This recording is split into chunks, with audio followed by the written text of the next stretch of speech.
Muchas gracias. Espero que al final sea tan merecedor del aplauso como ahora, ¿no? Pero es como le puedo decir, es como un ánimo que se da cuando se aplaude al principio. Sí, voy a aclarar una cosa antes de comenzar, porque cada vez que hablo de un tema como este del aborto, pues es un tema muy sensible y sobre todo para algunas mujeres puede ser especialmente sensible. Yo no vengo acá a cargar culpas para atrás, vengo a mirar para adelante. Y por eso lo que me interesa es el futuro y no el pasado. Entonces no quiero que nadie se sienta mal. Simplemente miremos para adelante. ¿Qué es lo que tendríamos que hacer para adelante? En la parroquia San Miguel Arcángel y Santa Rita de Milán, Italia, apareció un graffiti que decía aborto libre anche per María. En castellano, aborto libre también para María. Y yo creo que el sacerdote Andrea Bello respondió en Facebook a esto con una carta muy interesante, pero que eran argumentos más bien sentimentales y no racionales, pero fue muy bueno lo que dijo, porque él le escribió y dijo: estimado escritor anónimo de las paredes, siento que no hayas sido capaz de seguir el ejemplo de tu madre. Ella tuvo valentía, ella te concibió, continuó con el embarazo, te dio a luz, podía haber abortado, pero no lo hizo. Y ahora tienes una vida y la libertad de elegir qué hacer con ella, una libertad que estás utilizando para decirnos que sería mejor que personas como tú no vengan a este mundo. Lo siento, pero no estoy de acuerdo y realmente admiro a tu mamá porque ella fue valiente. ¿Quieres llegar a ser valiente? Mejora el mundo en lugar de destruirlo. Ama en lugar de odiar. Ayuda a soportar sus dolores a aquellos que están sufriendo y de la vida en lugar de quitarla. Estos son los verdaderos valientes. Afortunadamente en nuestro barrio, el que tú destruyes está lleno de gente valiente, que saben amarte también a ti, que ni siquiera sabes lo que escribes. Esto lo colocó en Facebook y fue la contestación que dio la vuelta al mundo, ¿no? Porque seguramente algunos de ustedes lo conocen. Pero yo creo que hay dos reflexiones para hacer frente a esto. En primer lugar, que ir a escribir en la pared de una iglesia esto es un acto de agresividad y de provocación. Y en segundo lugar, que manifiesta algo que vemos creciendo, lamentablemente también en nuestro país, que es la cristianofobia. Y yo creo que este es un tema que habría que analizarlo a fondo. Hay una fobia a todos los principios establecidos por el cristianismo, como si el cristianismo no hubiera tenido injerencia en la formación de la cultura. Los fundamentalismos de hoy están vigentes y siguen estando vigentes y son el eje sobre el cual se está manejando esto que trató de llamarse debate, pero que no es un debate, porque aquí no se debate nada. Acá hay posiciones extremas, por un lado posiciones religiosas extremas y por otro lado posiciones laicas extremas, que no alcanzan nunca a dialogar. Y eso porque estamos en un momento especial en la historia de nuestro país, en un momento donde parecería que todo es Boca y River, todo es blanco-negro, donde no alcanzamos a conversar y a entrar en los matices, ni a tratar de entender al otro, no interesa. Si no pienso como yo, en lo que sea, es porque es un retardado, porque es, no sé, cualquier cosa. Fíjense ustedes, por ejemplo, yo estuve mirando algunos temas de la realidad para mirar cómo el fundamentalismo se ha metido en todas partes. Una señorita hace una denuncia de que uno de estos muchachos que hace delivery la manoseó en un determinado lugar y bajó después al subte y ahí tuvo otro problema. Claro, usted dice, tuvo un problema arriba, después tuvo un problema abajo. Un periodista, Nicolás Repeto, se le ocurrió preguntar, ¿y cómo iba vestida? Ahora, yo creo que eso, a todos los que somos padres, es una pregunta que se nos ocurre, ¿no es cierto? Es decir, bueno, porque que te pase una vez está bien, pero si te pasó 2 veces en el mismo momento, a lo mejor hay algún detonante allí. ¿Para qué? Tuvo que pedir disculpas públicamente, y no por convicción. Pero ¿por qué no analizamos lo que quiso decir? ¿Por qué no analizamos un poco? Yo creo que él tuvo una inquietud diciendo, ¿no será que están provocando demasiado y por eso estos desbordes también? Ahora, yo entiendo lo que son los derechos y todo lo demás, que nadie tiene derecho a hacer lo que estas personas hicieron, todo esto, pero por lo menos pensemos. Pensemos porque, indudablemente, si un muchachito adolescente en plena eclosión y explosión de las hormonas, y sin todavía la formación que tiene que tener, puede a veces caer en estos excesos cuando se le presenta delante un cuadro que no es el adecuado. Entonces yo creo que la pregunta de Nicolás Repetto era pertinente y que no era la pregunta de un mojigato, era alguien que dice, bueno, ¿por qué no estudiamos también cuáles son las causas de esto? No solamente los efectos, sino las causas. Nosotros ahora estamos viviendo la crucifixión pública de un actor que dicen que hizo algo o que sigue haciendo algo. La crucificamos antes que hable la justicia. Resulta que alguien se atrevió a decir, en una época vos eras inocente hasta que se comprobaba lo contrario y ahora sos culpable hasta que demostrás tu inocencia. Esto es lo que me genera enojo. Estoy en la vereda opuesta de condenar a alguien con anticipación. ¿Usted ve en esta frase algo negativo? Está diciendo, le voy a dar, en una sociedad hay que darle lugar a la justicia, para que la justicia hable. Y él dice, hay un tema delicado, sensible, pero cuando no sos protagonista de la situación, no está bueno responder tocando de oído, hay que ser responsable en las respuestas. Al otro día Clarín titula, era Franchella el que dijo esto, Clarín titula, polémico apoyo de Artés. Ahora, yo no veo que esté apoyando nada. Lo leí varias veces, no apoya nada. Está diciendo, señores, esperemos que hable la justicia, porque no podemos nosotros anticiparnos a la justicia en un tema tan delicado como este. Todo parecería que es un Boca River. Nadie puede discrepar y se está imponiendo un pensamiento único. Hay un neopuritanismo, no sé si ustedes lo ven, el neopuritanismo. Los puritanos que ha nacido en nuestro país un neopuritanismo, donde usted tiene que tener mucho cuidado de no darse vuelta o decirle algo a una mujer, porque inmediatamente esto puede ser tomado como una agresión, como... Hasta cuando usted va a ceder el paso a la persona, ¿no? Usted llega a un lugar y la costumbre antigua era que usted le cediera el lugar a la mujer. Pero yo me he encontrado con mujeres que se molestaron porque le cedí el lugar, porque lo tomaron como una ofensa de machismo, porque simplemente le dije primero usted. Quiere decir que estamos en un neopuritanismo en todo esto, una dictadura de las minorías, fuerte dictadura de las minorías, y algunas entidades Gestapo que las tenemos funcionando, entre ellas el INADI, que es algo así como una Gestapo. Yo hice una denuncia en el INADI. Siento un día que un notorio personaje dice, yo odio a los blancos. Inmediatamente me presenté al INADI y dije, yo soy blanco y hay odio a los blancos. Después tuve un cruce por radio con Lubertino y le digo, escúcheme, ¿qué va a pasar con esta denuncia que hice? Porque hay alguien que está promoviendo el odio a los blancos, dice públicamente que él odia a los blancos.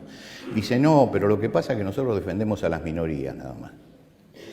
Como los blancos son mayoría, ¿no? Entonces no pueden ser defendidos. Nivel de gente que está gobernando, que forma parte. Quiere decir que yo creo que en este momento tan difícil en que hay una polarización en todo sentido, no es solamente en el sentido político, en todo sentido de polarización, siempre estamos en los dos extremos, donde no hay capacidad de encontrarnos, en este momento abrir un debate sobre el aborto es sabio, es inteligente. Es el peor momento para abrir un debate de este tipo, porque la polarización que hay impide el diálogo. Yo escuchaba un debate por televisión, lo que quiso ser un debate por televisión. Había 2 personas a favor, 2 personas que estaban en contra. Una de las personas que estaba en contra del aborto era un profesor de ética de la Universidad Católica Argentina y además era el asesor de la ASIERA, que es la Alianza de Iglesias Cristianas Evangélicas en temas éticos. Me interesaba que dijera algo.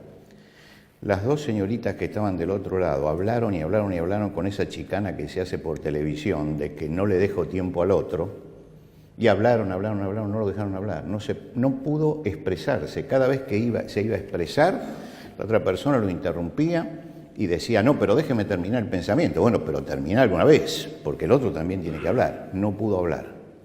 Lo que quiere decir que todos los que estamos mirando eso, nos quedamos sin ver la otra parte. Eso no es un debate.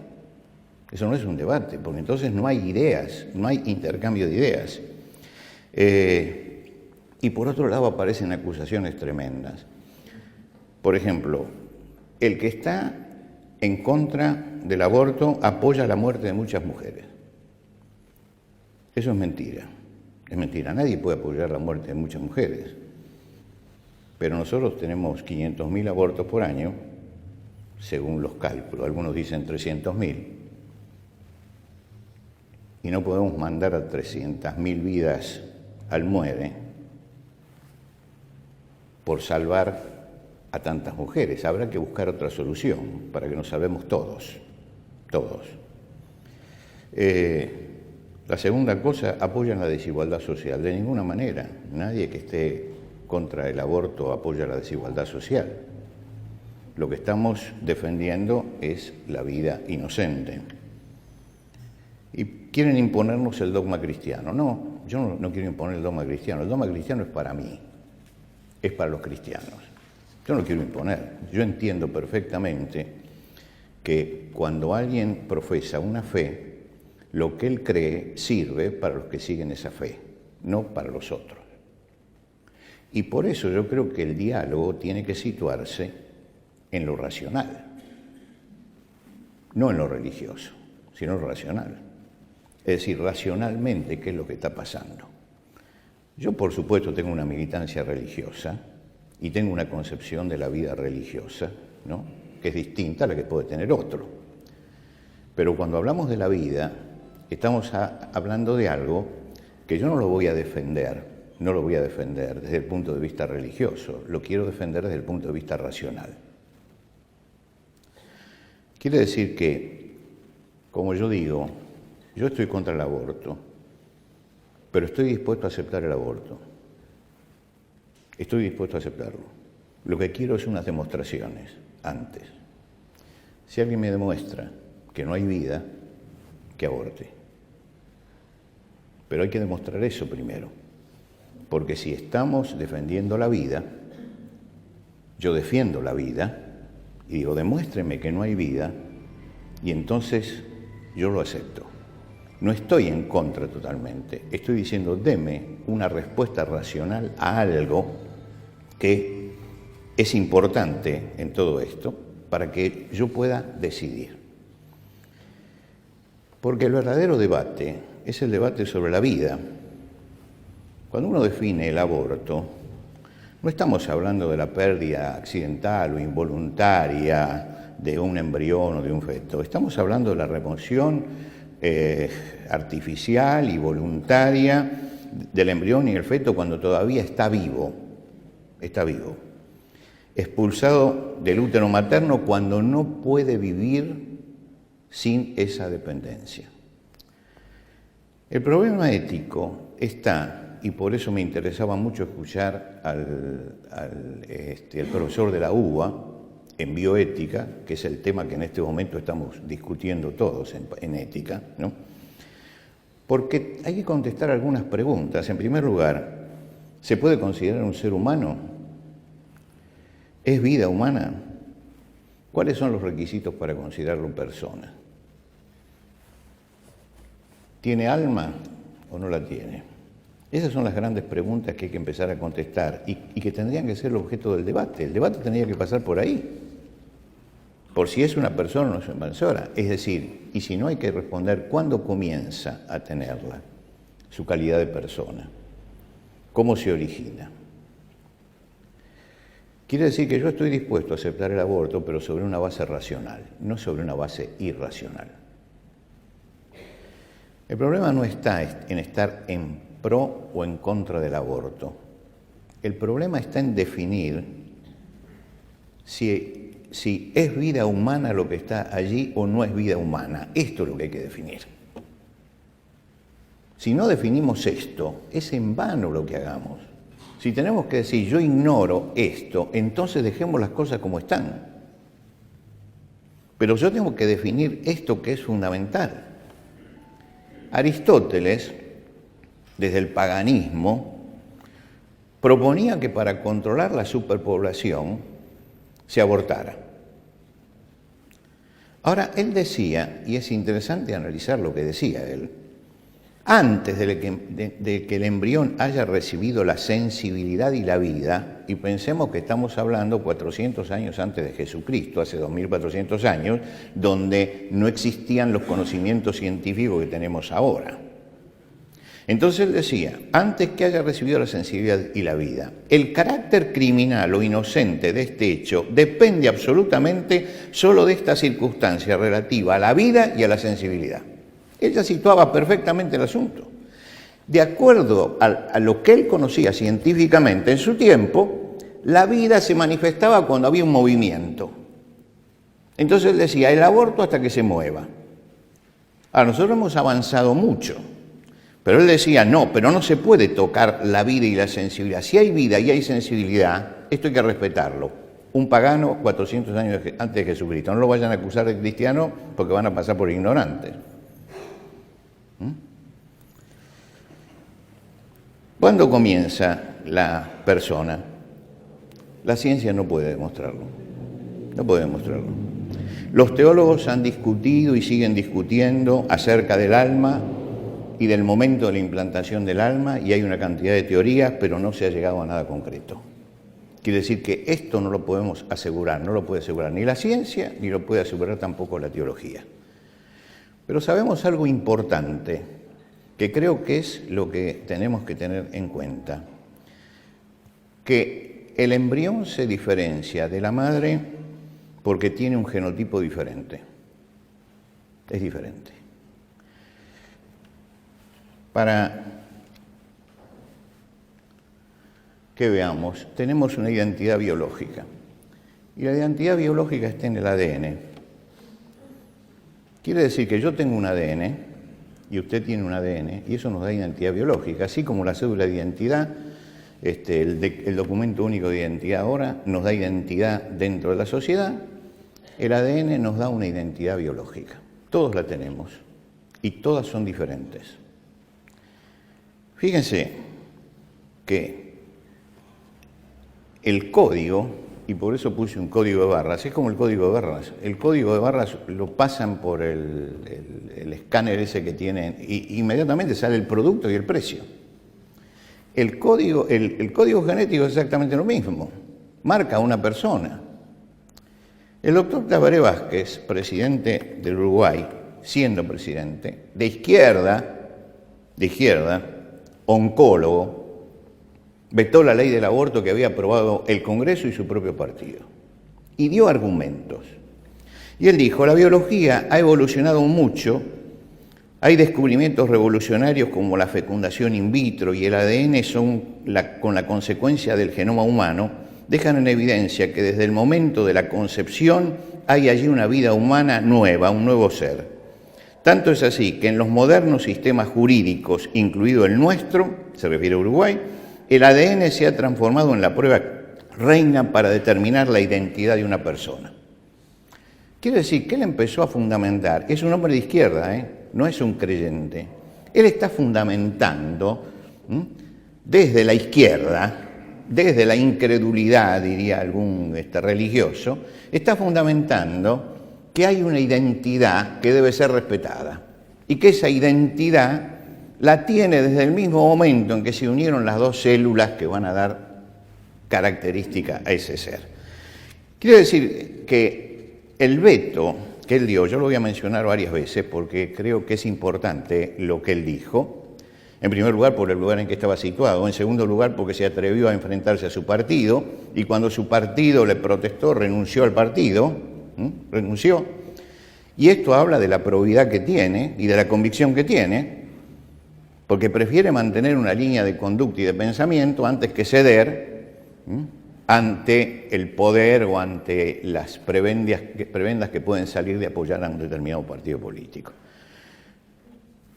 Nosotros tenemos por allí, ustedes deben tener un papelito como este, si no, pídanlo a la salida, es la página web nuestra. El veto de la ley del aborto, completo, el texto del veto de la ley del aborto está, ya me avisaron recién esta mañana, está en nuestra página. Quiere decir que si usted lo quiere leer completo, léalo, y creo que es muy importante, porque está hablando no alguien que toca de oído, está hablando un médico-oncólogo que está trabajando con la vida. No está hablando un abogado, no está hablando un ingeniero, no está hablando un arquitecto. Está hablando un señor que está comprometido con eso y que dijo, no, no puede ser.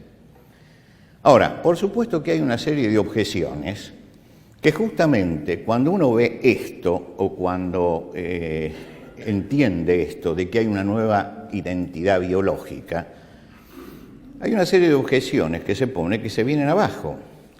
Los movimientos feministas tienen en este momento tres bases para fundamentar el aborto. La primera de las bases es la mujer puede hacer con su cuerpo lo que quiera. Ahora, es verdad que puede hacer con su cuerpo lo que quiera. Por eso puede estirarse la piel, puede hacerse cirugías estéticas, puede tatuarse, ponerse piercing, nadie lo puede prohibir, es su cuerpo. Pero resulta que lo que está dentro no es su cuerpo, porque tiene otra identidad biológica. Y no llegó allí por casualidad. Lo que quiere decir que hay que asumir eso. Hay que asumirlo. Y yo creo que una de las cosas que hay que entender es que el embrión no es el cuerpo de la mujer. Está conectado a su cuerpo, depende de su cuerpo, pero no es su cuerpo. Está ubicado geográficamente en ese lugar, no porque lo eligiera él, pero está allí, pero no le pertenece a la mujer. ¿Por qué? Porque tiene otro ADN. Y yo puedo cortarme un brazo y no pasa nada. Pero si le corto un brazo a mi vecino, voy preso. ¿Por qué? Porque tiene otro ADN y tiene otra identidad biológica. Entonces, lo que yo digo es que hay que respetar la identidad biológica que se formó allí. Este no es un tema religioso, este tiene que ser un tema científico. Si hay otra identidad, respetemos esa identidad. Hay un proyecto de vida que comienza a desarrollarse desde el primer momento. La segunda cosa que dicen es: impedirlo es atentar contra la libertad. La libertad no es un valor absoluto, es un valor relativo. Y es relativo a la vida. Nosotros lo tomamos como un valor absoluto porque la Revolución Francesa, libertad, igualdad, fraternidad. Pensemos cada vez que repetimos eso cómo terminó la Revolución Francesa, con el bonapartismo. Lo que quiere decir que algo estuvo fallando en todo eso, algo falló. La libertad está subordinada a la vida. Fíjense, el otro día un hombre en Vicente López, usando de su libertad, se bajó de su auto, se metió en un móvil del lugar con una grúa que tenía un hombre que estaba arreglando el problema eléctrico, la movió, al hombre lo puso, recibió un golpe de corriente que podía haber muerto electrocutado, y agarró, volvió a su coche y muy tranquilo se fue. Lo vimos, alguien lo filmó y está allí. Ahora ese señor hizo uso de su libertad. ¿Es libre para hacer eso? No, no es libre. No es libre para hacer eso. Lo que quiere decir que la libertad tiene un límite también, que es que mi libertad termina donde empieza la libertad del otro. Y si la libertad tiene un límite, y el límite es que yo no puedo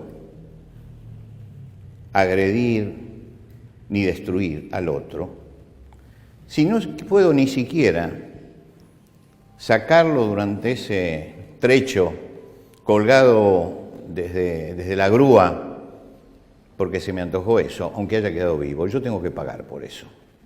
¿Por qué? Porque es el otro. Es el otro. Cuando hablamos del embrión, estamos hablando de el otro. Ya no soy yo, es el otro. Entonces, cuando me dicen impedirlo es atentar contra la libertad, no, con tu cuerpo podés hacer lo que quieras, pero no se puede atentar contra la vida del otro, porque es el otro. El embrión es el otro. Y la tercera cosa, son los tres argumentos. El embrión y el feto pertenecen a la madre. Este argumento pretende darle a la mujer autoridad sobre el prójimo indefenso. Es una actitud que tenían los esclavistas. Los esclavistas decretaron en los Estados Unidos y en Inglaterra también, para mantener el comercio de esclavos, y como ellos pertenecían o se decían cristianos, yo no creo que fueran cristianos, pero se decían cristianos, ellos decían que los negros no tenían alma, eran monos que hablaban. Entonces a los monos que hablaban se les podía llevar a hacer cualquier cosa. Es decir, lo colocaban en una situación de inferioridad y entonces después lo destruían. Es la actitud que tuvo el nazifascismo también. Creer que uno tiene poder sobre el débil. Este es el problema. Tiene poder sobre el débil. Y entonces, como yo soy fuerte, inteligente y poderoso, puedo destruirlo. Esto es lo que pensaba Hitler. Que él podía destruir a las razas inferiores porque él pertenecía a una raza superior.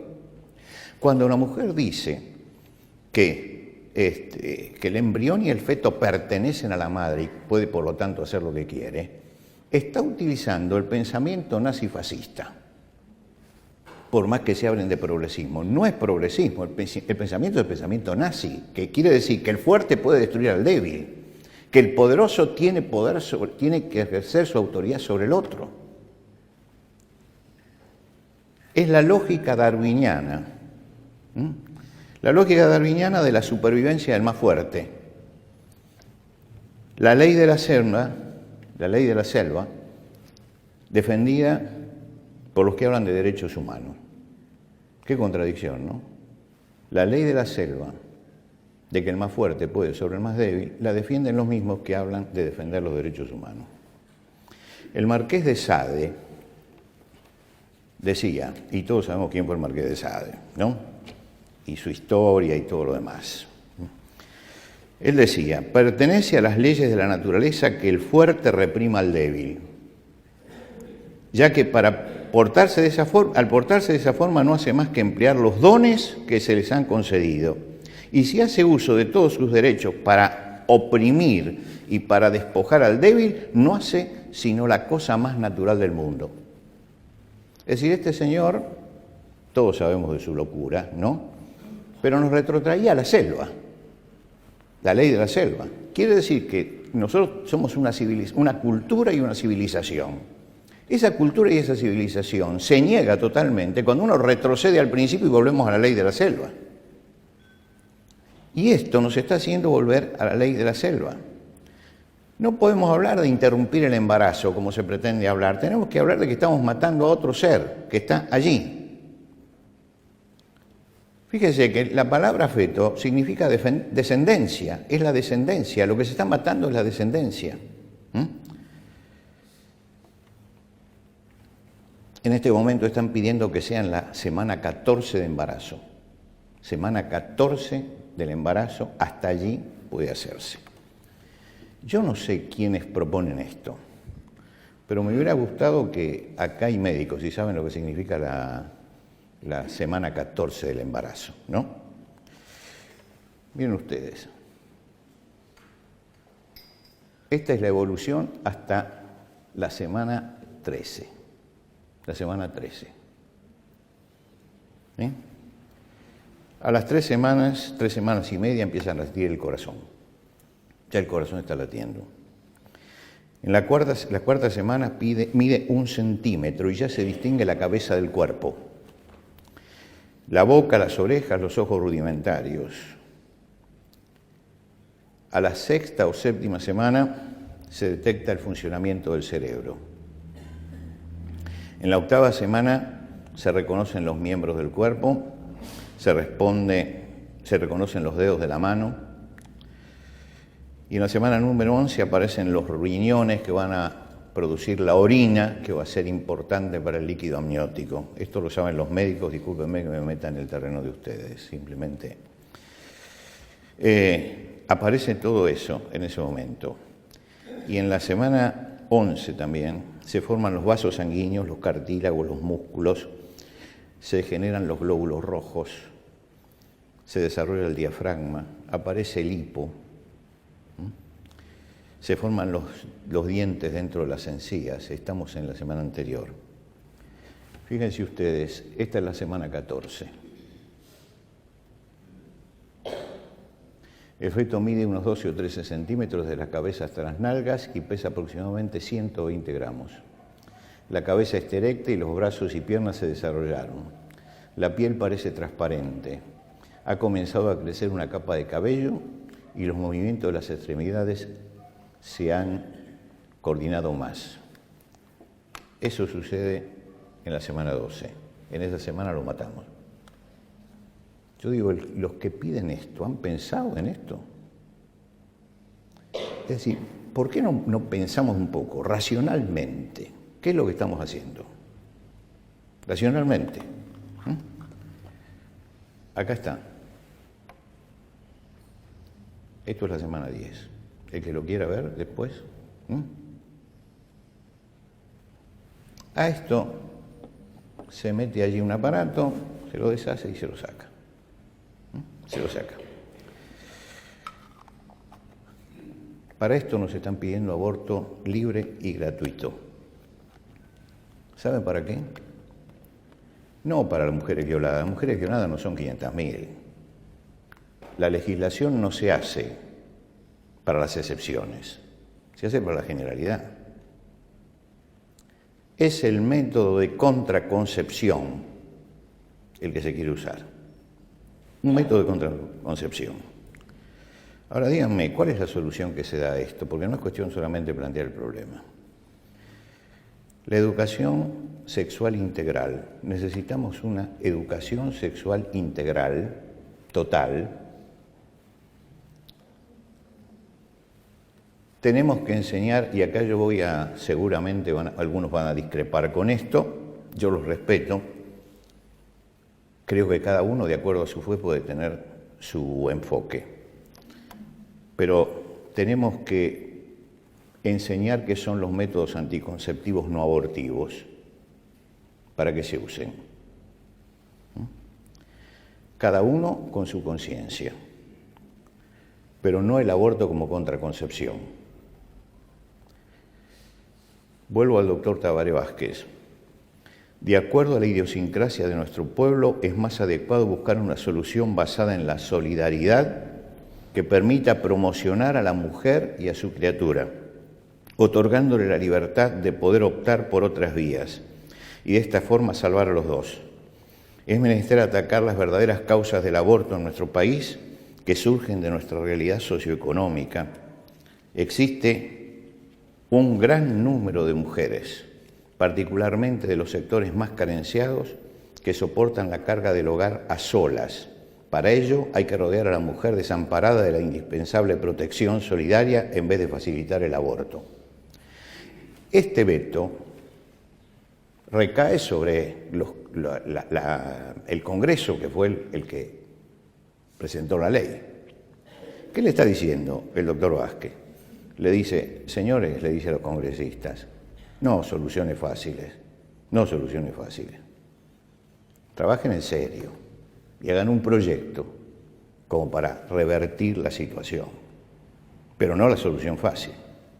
Yo me acuerdo, porque tengo ya mis años, cuando el juego clandestino empezó a crecer, entonces se legalizó el juego. Mañana porque los robos crecen, vamos a legalizar los robos también. Si no se puede legalizar lo malo, hay que saber educar y formar, y hay que tener un programa donde se trabaje en serio. Porque cuidado, no nos damos cuenta de lo que va a pasar. Hoy se pide eso, mañana va a ser el aborto por parto parcial, del que yo he hablado acá ya. El aborto por parto parcial es lo que se está pidiendo en los Estados Unidos, significa que recién el bebé nace cuando saca la cabeza. Por lo tanto, cuando van a hacerlo, dan vuelta para que no salga la cabeza primero, le inyectan y es aborto por parto parcial, se lo sacan. Nació muerto. Eso se está pidiendo en Estados Unidos en este momento. Y esa fue una de las causas por las cuales Hillary Clinton no ganó las elecciones. Porque todos sabían que ella era partidaria de esto, aunque no lo decía. Y cuando le hacían la pregunta se escapaba diciendo que era un asunto personal el hecho del aborto. Pero ya esto se practica, y se practica en varios países. Claro, cuando empezamos con la 14 semana, después, ¿qué diferencia hay en hacerlo en ese momento? Y si lo hacemos en ese momento, ¿qué problema hay en que lo hagamos con los infantes? Y entonces llegamos al infanticidio. La eutanasia para los enfermos terminales. Este es el paso siguiente. Por supuesto que los espartanos, todos recordamos, los criticamos porque tiraban a los chicos recién nacidos del monte Taigeto cuando no respondían a los pesos o a las condiciones. Nosotros vamos a hacer lo mismo y vamos a llegar a lo mismo. No prefiramos el grito silencioso de los que no tienen voz, escuchemos lo que está pasando, escuchemos a los que no pueden hablar. Y cuando se produce un aborto de este tipo, se está destruyendo a alguien que tiene una identidad y que sin embargo nadie dice nada por ello. Termino con dos cosas, disculpen ustedes, me pasé 3 minutos. El verdadero grado de civilización de una nación, dice Tabaré Vázquez, se mide por cómo se protege a los más necesitados. Por eso se debe proteger más a los más débiles, porque el criterio no es el valor del sujeto en función de los efectos que suscita en los demás o de la utilidad que presta, sino que el valor está en su mera existencia. Estas son las razones. Estoy hablando de razones. Cada uno vaya y piense. Todos somos responsables frente a esto. No basta con debates a los gritos por televisión. No basta con eso. Hay que sentarse a pensar qué es lo que estamos haciendo y cuáles son las consecuencias. Porque cuando se empieza a tocar la vida, cuando no se la respeta, se puede llegar a cualquier cosa. Y yo no he hablado como pastor, he hablado como hombre que piensa. ¿Por qué? Permítanme, porque estamos en Semana Santa, en los últimos 2 minutos que nos quedan, decirle por qué. Porque yo creo que todo lo que Dios ha puesto como leyes tiene un fundamento racional.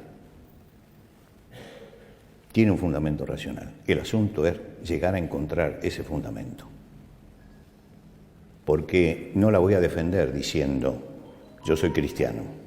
La defiendo diciendo, señores, estamos destruyendo un valor absoluto, como es el valor de la vida. Y esto es peligroso para los creyentes y para los no creyentes. Es peligroso para todos. Y entonces, frente a esta Pascua, quiero decirles que como creyente yo creo en aquello que dijo Jesús. Jesús dijo, el ladrón viene solamente para robar, matar y destruir. Yo he venido para que tengan vida y para que la tengan en abundancia. Y yo prefiero no estar del lado de los ladrones. Prefiero estar del lado de los que creen que la vida todavía debe ser defendida. Muchas gracias.